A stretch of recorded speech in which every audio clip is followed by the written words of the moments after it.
Clément.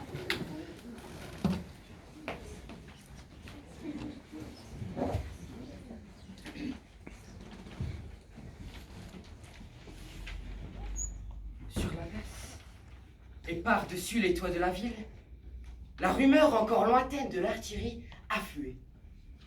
Sourds coups de timbales, larges comme des lacs, paresseuse scansion de cette guerre invisible qui marchait vers eux, sans se presser, à son rythme, d'autant plus sûr de les rattraper qu'ils ne la fuyaient pas. Eddie, lui, il s'en fichait. Pas étonnant, la guerre, il connaissait. Après tout, c'était son métier. C'était aussi celui de Charlie. Maintenant, dis donc, Eddie, le vieux soldat grognant. Quoi? On est où ici? T'as des oreilles? Toutes ces bonnes femmes qui nous balancent des fleurs, elles causent quoi selon toi? Aucune idée. Français? Voilà. Alors, qu'est-ce que t'en déduis? Ben, qu'on est en France. Fuité comme t'es, tu finiras sergent. N'empêche, il dit. N'empêche quoi? C'est pas la Belgique qu'on est venu sauver? Eddie se redressa, fouilla dans les poches de sa vareuse. En effet, c'est ce qu'ils disent sur les affiches. Mais bon, ça change quoi? Ben, je sais pas. On parle quoi en Belgique? Du bout des lèvres, Eddie extirpa une sèche de son paquet froissé, le tendit à son voisin. À ton avis, le bleu? Charlie réfléchit, prit le paquet. Ben, aucune idée. C'est pourtant logique, le belge, tiens. Et tu connais le belge? Non, non, mais on va pas se casser le cul. Voilà le sergent. Eh, sergent, juste une question, sergent. Collins se demande où on est. On est là où on a dit d'être. Et ça devrait vous suffire. Mais bon, si ça peut vous amuser, on est dans un bled qui s'appelle Mons. Me demandez pas comment ça se prononce, je n'en sais rien et je m'en fous.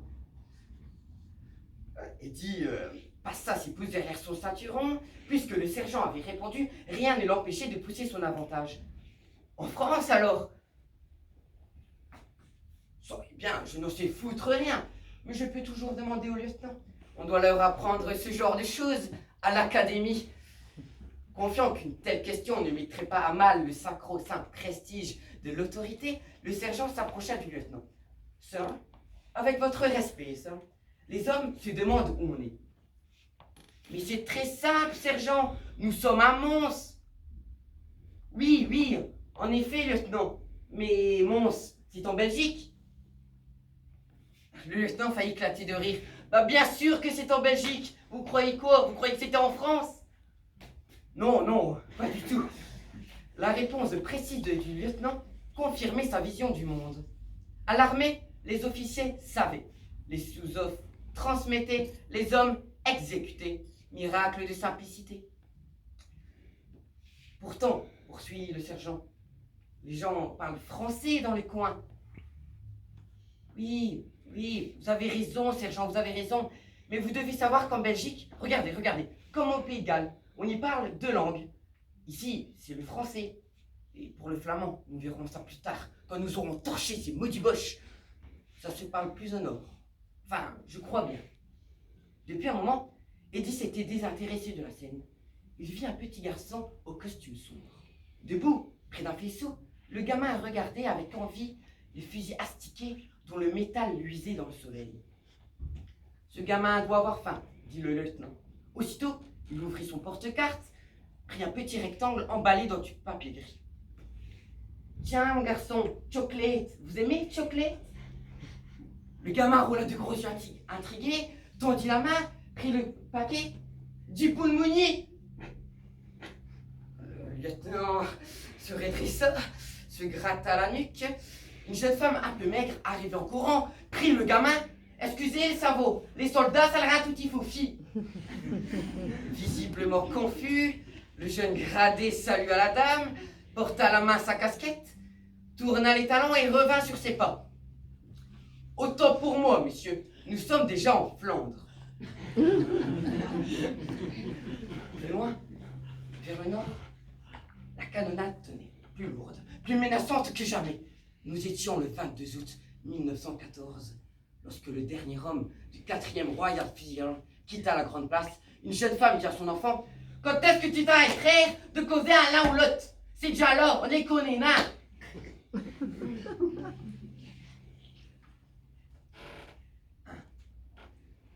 2, 3, 4, 5, 6 secondes. Les canons de siège éventrent les silences par un accord. Boum! Boum! Boum! Aussitôt, écho, écho, tous les échos, au loin, à l'infini, au diable, dans le centre d'essai. Boum! Boum! Boum! Bondir, 2, 3, 6, 8 éclats de massue, coups de poing, coups de tête, batterie à tir, violence, vitesse, ta ta ta ta ta ta ta ta ta ta ta. Mitrailleuse, crier se tordre sous 1000 morsures, gifle, trac, trac, coup de trick, coup de fouet, bang, bang, bang, bang, jonglerie, bond de clown en placienne, hauteur 200 mètres, fusillade, cris d'officiers s'entrechoquant, plat de cuivre, bam ici, pack là-bas, bam, bam, bam, bam, ici, là, là, plus loin, tout autour.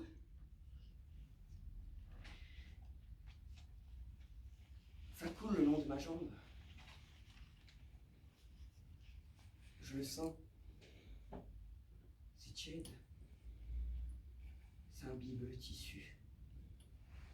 Faire encore quelques pas, ce n'est pas la peine. Ici, c'est à l'abri. Il n'y a rien de mieux que les trous d'obus. Ça ne retombe jamais 2 fois au même endroit. Respirer un peu me fera du bien. Je ne sens presque plus rien. Si, je sens encore quelque chose, que ça coule. Oui, cela je le sens encore. Un peu. Mais c'est tout. Je vais me blottir là, la gueule contre la boue. Là, bien terré dans ce trou. Ça ne sera pas pire qu'ailleurs. Il faut que je respire calmement. C'est ce qu'on dit toujours. C'est ce que j'ai dit à chaque fois que je me suis retrouvé avec un type au creux des bras, qui hurlait de douleur, qui beuglait comme un animal signé au jarret. Je lui disais: calme-toi, respire, concentre-toi sur ta respiration, calme-toi camarade, on est là, il ne faut pas que tu t'énerves, ça ne fera qu'empirer les choses. À combien de types j'ai dit ça? À combien de types qui sont morts quelques minutes plus tard? Ils crèvent, là, d'un coup. On me sent, parce qu'on les tient bien serrés contre soi, et que le dernier sursaut, on le sent partir des pieds, ébranler tout le corps. Il n'est pas besoin d'être médecin pour savoir que c'est la fin. Un tel sursaut de tous les muscles, c'est forcément la reddition de la chair. Une dernière éruption de vie. Et puis, plus rien. Plus rien. La mort, c'est ce qu'on sait. C'est ce qu'on croit. Et c'est alors que vient la bave. Elle coule tout doucement le long du menton, comme si l'âme sortait par la bouche. Un dernier signe de vie, lent, régulier. Je l'ai vu, ça. Je sais comment ça se passe. Je vais rester là encore un peu. Je ne sens plus grand-chose dans ma jambe. C'est peut-être le garrot. Je ne sais pas. Je suis fatigué. Mais je sais qu'il ne faut pas dormir. Ça aussi, on le dit aux types qu'on tient bien serré contre soi. Il ne faut pas que je m'endorme. Bien calé, là. Le dos contre la boue. Je dois rester aux aguets. Pas cesser de regarder. Je ne dois pas lâcher le fusil. Je dois reprendre des forces. Doucement. À mon rythme. Et dès que ça ira mieux, je me lèverai et je me traînerai jusque là-bas. Et là encore, nom de Dieu, il faudra être vigilant pour ne pas oublier son nom, pour ne pas oublier de prononcer son nom très distinctement, en articulant bien fort pour qu'ils entendent que je suis un des leurs et qu'ils ne me tirent pas dessus. Ça aussi, ça arrive. Je l'ai vu. Je n'oublie rien. Si je reste concentré comme ça, malgré la jambe, malgré la fatigue, je passerai à travers. Les embûches sont innombrables, les occasions de faillir aussi. Mais je n'oublie rien et je passerai à travers. Le vrai combat commence maintenant. Je ne peux compter que sur moi-même. Et c'est mieux ainsi. Je suis fort. Je n'oublie rien. Il faut mettre toutes mes forces dans la bataille. Et il n'y aura aucun ordre venu d'en haut. C'est moi qui établis ma propre stratégie. C'est moi seul. Et il n'y aura pas de renfort non plus. Mais c'est mieux. Je sais faire ça. Ménager mes forces. Respirer calmement. Et ne rien oublier. Surtout ça. Ne rien oublier.